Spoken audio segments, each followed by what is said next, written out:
Coming up, a Washington D.C. rally is calling for the release of Leonard Peltier.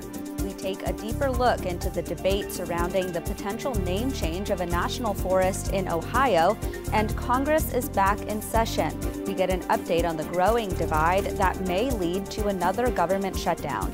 I am Aaliyah Chavez. Join us for those interviews plus headlines from the ICT Newscast. This program is made possible by the Corporation for Public Broadcasting, a private corporation funded by the American people. Arizona State University welcomes 3,500 indigenous students from Arizona and across the nation. It serves one of the largest populations of indigenous students among U.S. colleges and universities. We created a sense of place for tribal nations to create futures of their own making through community outreach and research, taught by world-class indigenous faculty where they see a reflection of themselves and their experiences. Find community at ASU.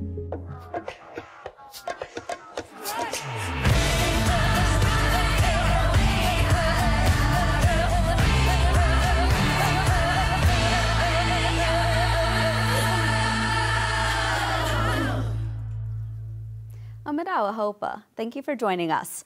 An advisory panel from the Centers for Disease Control and Prevention has given the green light for new COVID-19 shots ahead of the fall.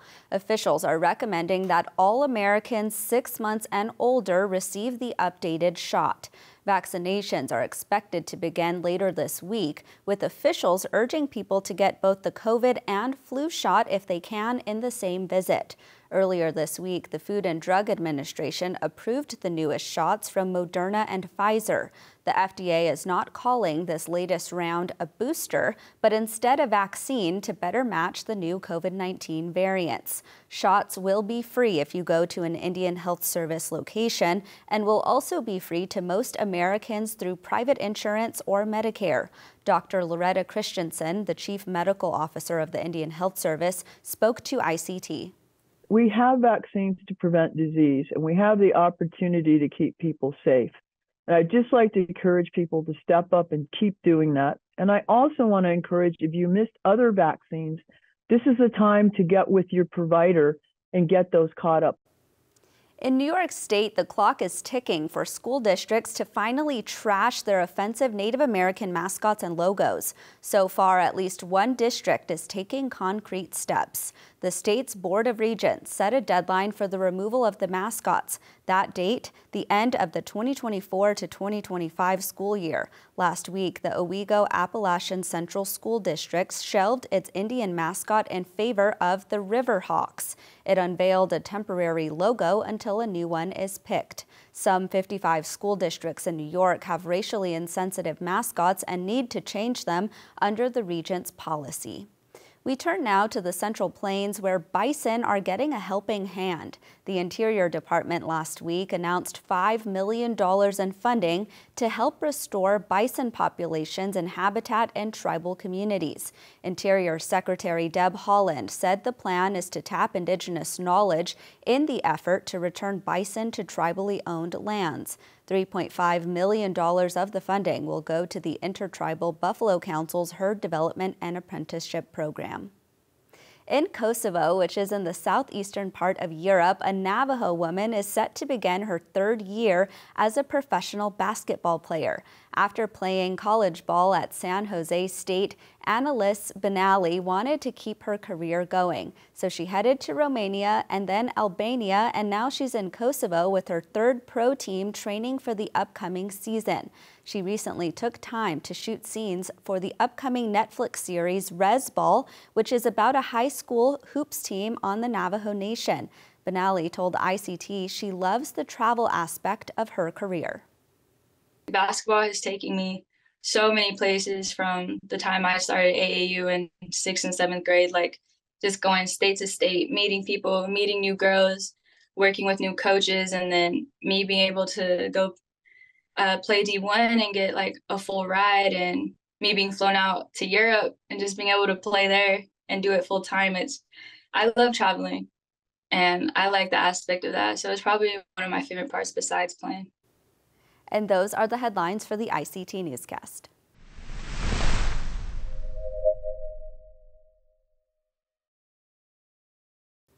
In Washington, D.C., hundreds gathered in front of the White House to protest Leonard Peltier's imprisonment, which began in 1976. ICT's Polly Dinetclaw was at the rally and has the latest. Ya'at'e, Polly Dinetclaw Yanishya. I'm here in front of the White House today. Amnesty International and Indigenous-led organization Indian Collective are hosting a rally here in front of the White House demanding the clemency for Leonard Peltier. There are hundreds in the crowd. It's a hot day here in Washington, D.C., and yet still there are hundreds of people gathered in front of the White House chanting. There are speeches happening, and there is an air of urgency. Who is Leonard Peltier? Well, the person we are speaking of is my dad, who I don't know. The shootout happened on June 26, 1975. November 2nd, 1975, I was born. So if you do the math, I wasn't even born yet when the whole shootout happened. So who is the man? I really don't know who the man is, just that he's been in prison far too long for a crime he never committed. They did ballistics testing on the gun and the bullet. None of it matched. And we just know him, like the younger kids know him as a person who's in prison for a crime he never committed. Growing up without a father, a dad figure, just know the name of Leonard Peltier is quite sad enough, but now he has, his grandkid is here. And he has a great-grandchild that was just born in March. So how would he feel to not know his grandkids, his great-grandkids? And my message to him would be like, what would you do if you were in false imprisonment and you weren't even be able to help out your son what you're doing right now? I don't care what it is, being able to be there, achievements, I was 18 years old when I graduated high school. I was hoping my dad would be there. So when that day came and left, I was like, wow, he's gonna miss many more unless we get him freed. So I just want to free my dad I feel like it's too late for me, but get my dad freed for his grandkids so they get to know who he is as a person and not just locked up behind those bars. So in those 48 hours when the time was up, it was gone. But because they were so aggressively trying to get my dad out when the Clinton era, a lot of it was used for his paralegal, his defense committee. So sometimes my sisters and my brother, we would have to fight for just even 5 hours to see him. So sometimes we only got to see him once a month for 3 months, and then the rest of the time was for the lawyers, and that was during the holidays. We tried to go see our dad. With the Coleman, my understanding is that they're constantly on lockdown.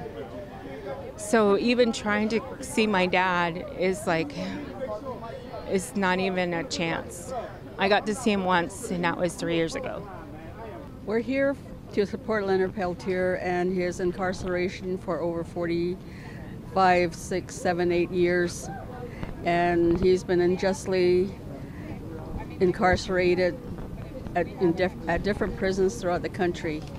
And we're here to ask Biden to give him clemency. And what's your message to Biden? Free Peltier. I think that's the message from everybody across Indian country. The majority of the people, Native people, are asking that. I'm the mother of his daughter, Kathy Peltier. And we were together for a very short time because there was too many things going on at that time. Shiprock was the last time I saw him in 1975, and we were supposed to meet up in Crow Dog's Paradise for the Sundance, but June 26th happened, so we didn't get to meet there. I mean, he was there and I was there, but they kept us apart because they didn't want anybody to really know what our relationship was. Reign of Terror? Okay, there's one incident that I'm really familiar with, and that was the 74, summer of 74. We were Grace Black Elk and I had gone up to Porcupine, South Dakota for some kind of ceremony, and I drove her up there. On the way back, I don't know how you know that it's hilly and curvy and all that. They chased us. Yes, they chased us, and they do that to all the people who are AIM, or who they think are AIM people, American Indian Movement people. But we were chased, and when we got to Martin, South Dakota, they just let us go. They just, they said, okay, this is out of our jurisdiction because it's another county. So yeah, it was scary. But that's how they treated a lot of the traditional people up there during that time. And they're still doing it now, but it's all under secrets. You don't know who your friend is anymore because, they turn on you. And like my friend says, money talks. So if they offer you money and tell you to go after that, and you see the money and it's like, oh my gosh, I got money, they'll do it. It's really scary. Still scary now. This is all now about clemency. This is about justice and mercy. Clemency or compassionate release, which is another avenue for him to become free. The legal case has run its course. If he was tried today, no way he gets convicted. That is not the law today.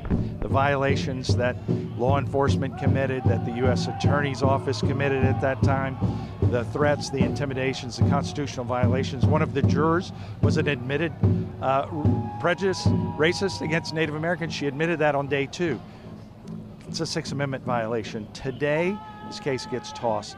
1977, when it was tried, there was a different era. So all that time has passed. One of the unfortunate things about the legal system is that it puts a high premium on finality. Even if we get it wrong, they like to say it's over. And so there's not that opportunity to come back and go, no, you got this incredibly wrong. So now we're in the political process, speaking to the president about clemency and about a reduction in the sentence through compassionate release. Reach deep, deep, deep inside your heart, my old friend, Mr. Biden, and have all the compassion you can muster for my brother, Leonard Peltier. I'm pleading for family. I'm pleading for our relative. He's not just a cause to me. He's my family. Please show compassion to this one man, this one Native man who needs to be free now. He wants to get out and look at the sky. He doesn't want to go out in a wooden box. He wants to go out where he can talk to people and breathe free air, as he said. Let him do that. He's had 2/3 of his life have been behind bars. It's time. It's time. I'm Polly Denetclaw in Washington, D.C. for ICT News. The peaceful protests ended with multiple arrests. Among the 35 taken into custody were actor Dallas Goldtooth, Indian Collective CEO Nick Tilson, and National Congress of American Indians President Fawn Sharp. Each was issued a $50 citation for blocking a sidewalk, and no one was taken to jail. The White House did not comment on the protest. Wayne National Forest is currently named after a military war general who once led an attack against Indigenous people, but that could soon change. About a year ago, the Biden administration created a task force to review place names with a racist history. The U.S. Department of Interior said its task force received more than 1,000 name recommendations, including hundreds that were vetted through tribal consultations. That list included national forests, which are administered by the Department of Agriculture. This debate about whether to rename Ohio's only national forest shows this plan in action. ICT's Demi Dupavillon has more. Over 40 Native American tribes have ancestral ties to the land that is now Ohio, specifically Wayne National Forest. They were the first stewards of this land. So tribes manage these forests, before we ever arrived here. Anytime any federal action takes place, tribal nations are consulted, and we make sure that any archaeological resources are preserved. Tribes have requested government agencies to replace the name of the forest for decades. It is currently named after Anthony Wayne, an American Revolutionary War general who commanded forces during the Northwest Indian War. A debate is underway as the name recalls a violent past. During the era of Anthony Wayne being in the southern Ohio, you had Shawnee and Miami villages. And I don't mean there were Shawnee villages and Miami villages. I mean Miamis and Shawnees were living together. The two tribes worked together to expel U.S. settlers from their territory. The name change request was formalized last year as part of the Biden administration's effort to reevaluate derogatory place names. Tribes in the Forest Service have proposed renaming the property Buckeye National Forest after the state's tree. Coming to something that everybody can agree to, like a Buckeye National Forest, what a great name, because you got the Hoosier National Forest next door. Opponents to the name change, such as Republican Senator J.D. Vance, argue it erases Wayne from American history. Supporters say it's an opportunity to confront the nation's complicated past and mend it. Southern Ohio forests and riverways have been cleared of Native Americans, so I'm not sure we can erase Wayne from history. I think he left his mark on history in very much a very indelible way. We'll never be able to erase that. It happened. It's the opportunity to begin to heal, to begin to reconnect or connect our forest deeper than just around a name. The public comment period ended September 4th. Secretary of Agriculture Tom Vilsack will make the final decision. Demi Dupavillon, ICT News.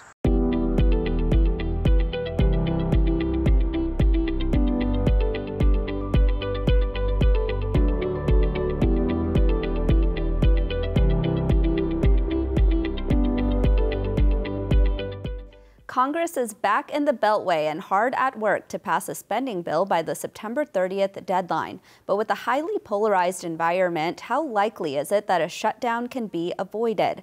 Joining us now is ICT regular contributor John Tasuda. He is a principal with Navigators Global. Welcome back, John. Thanks for having me again. There is a slim majority in the Republican House, but there's five different factions within it. The Freedom Caucus wants to negotiate the budget deal to include a number of items, including in the impeachment of President Joe Biden. What are your thoughts on that? Including the impeachment process as part of the funding thing is an unusual tactic. So it'll be interesting to see. And maybe one of the reasons that Speaker McCarthy try to take a little of the pressure off of that, announced that he was going to ask the House Oversight Committee to proceed with an impeachment investigation, and maybe, a tactic to try to let the appropriations move forward, at least in the short term, without having that hanging over its head as well. Is there wide support from the Republican Party overall to impeach Joe Biden? It's not clear, I think, and a lot of members, I think, are sort of holding their fire because there's a lot of rumors about things that have happened. There's been some investigation, including, by a U.S. attorney into Hunter Biden, the president's son. So there's a lot of rumors floating around, and I think a lot of sort of your mainstream Republicans are waiting to see if there's any actual fire under that smoke before they truly commit to, supporting an impeachment process or not. I think there is some interest, probably by a broad majority of the Republican caucus. If there is something to move forward with, that they would like to move forward with that. As we've seen in the past, impeachments can really seriously derail an administration for some period of time, and so I think that would at least be a political objective that they would be interested in. But there are negatives to that, and in the past, when some of the impeachment processes have looked more political and not like they're really focused on actual facts, then it's actually backfired. And so I think that's why a solid majority of the mainstream Republicans are wanting to wait and see if there's enough evidence there to move forward. And I think it puts Speaker Kevin McCarthy in a particularly interesting role. Well, it certainly does. Now, to be fair, he's been in the hot seat from day one. It took him many rounds of voting to secure the speaker seat. So, and gave some concessions, and the reasons that some of those concessions were asked for is specifically in these situations. They wanted to be able to, the minority of the members wanted to be able to proceed even if the majority of the Republican caucus did not want to support something. And so they secured that from him, and it is part of the commitment he made to them, including looking at impeachment process if warranted. And so it puts him in a difficult position.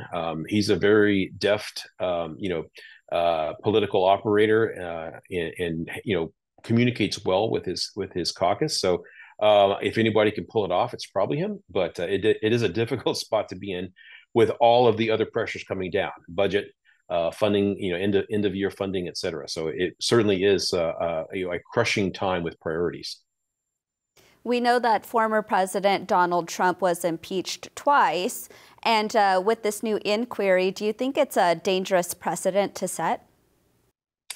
Well, and this is sort of me speaking personally. I think it, again, unless it really comes out that there are solid facts to move forward, I think it does sort of set this precedent that every time a new president comes in, particularly if he is sort of viewed as weak by the other party, that they're going to use every means, including impeachment, to go after him. And if you look at the history of the Constitution, the debates, I mean, the notion of impeachment was considered to be, a really significant act, and truly for something that was for acts that were harmful to the nation. So, without real definition, of course, impeachments haven't been able to move forward. A real definition of what is a harm to the nation, but to my mind, it should be a high bar, and something that really should only be used in the most exigent of circumstances. And several of the last impeachments, I think, did not rise to that level. And so we are setting this stage, I'm afraid, of every time a new president comes in, there's going to be an impeachment process. And for those of us that operate within tribal politics as well, we know the danger of that, right? Many tribes, through their own political process, go through this, where when a new chairman or a new chief is elected, the opposition group tries to remove them from office immediately through some type of impeachment or other removal process. And it's really damaging to the administration of the government. And so I would really hate to see the nation go down this path. And to add to that, of course, so many people are talking about democracy being in danger, and it seems as though that can even play into that narrative. I guess, I think, frankly, we're a long ways from that, but it certainly, doesn't lend to the notion that you should have a strong majority to move forward with something as powerful as an impeachment process, when you can have it triggered by as few as a couple of members in one house. So, I don't know that our democracy is in danger, but it certainly lends to the notion that processes are breaking down, and it's something that people need to take seriously. John, I want to switch gears because Wednesday morning, Representative Mary Peltola's husband died in a plane crash, and I understand that you knew him. I did, and incredibly sad news for her, for their families, and for the state of Alaska. For me personally, I considered, Buzzy, Gene, her husband, as a friend. I was part of the team that brought him over from Fish and Wildlife to the Bureau of Indian Affairs to be the regional director in Alaska, and he really was a great guy in my thought. Very personable, worked well within the system. And I have to say, I have a certain level of personal gratitude. I was in Anchorage in 2018 when the earthquake happened. And when you're downtown and there's an earthquake in Anchorage, there's always concern that a tsunami will be part of the resulting effect of the earthquake, and people clear out from downtown for safety reasons, obviously. But there's nobody there unless you know somebody to take you from the hotel to higher ground. And as I'm standing outside the hotel, trying to figure out what am I going to do to get myself to higher ground, there's Buzzy on the street waving at me. He came all the way from his home, on the mountainside to come make sure that I was okay, and it picked me up, took me to his house. And so, I mean, no tsunami happened, but it certainly made me feel safe, and I really personally appreciated that. I know my family did as well. So I have a great amount of respect professionally, but also personally for him, and to really feel the pain of losing a great guy like that, and really feel for Representative Peltola. I had the opportunity to meet her several times because through him, and I think she's a great lady, and I really want to offer my condolences to their family. It will be a tough time, I'm sure. I'd also like to offer my condolences to her family as well. Such a sad story that will continue to follow. John Tsuda, thank you so much. Thank you. And that's a slice of our Indigenous world. For all the latest, visit ictnews.org. From all of us in the newsroom, stay safe, my relatives.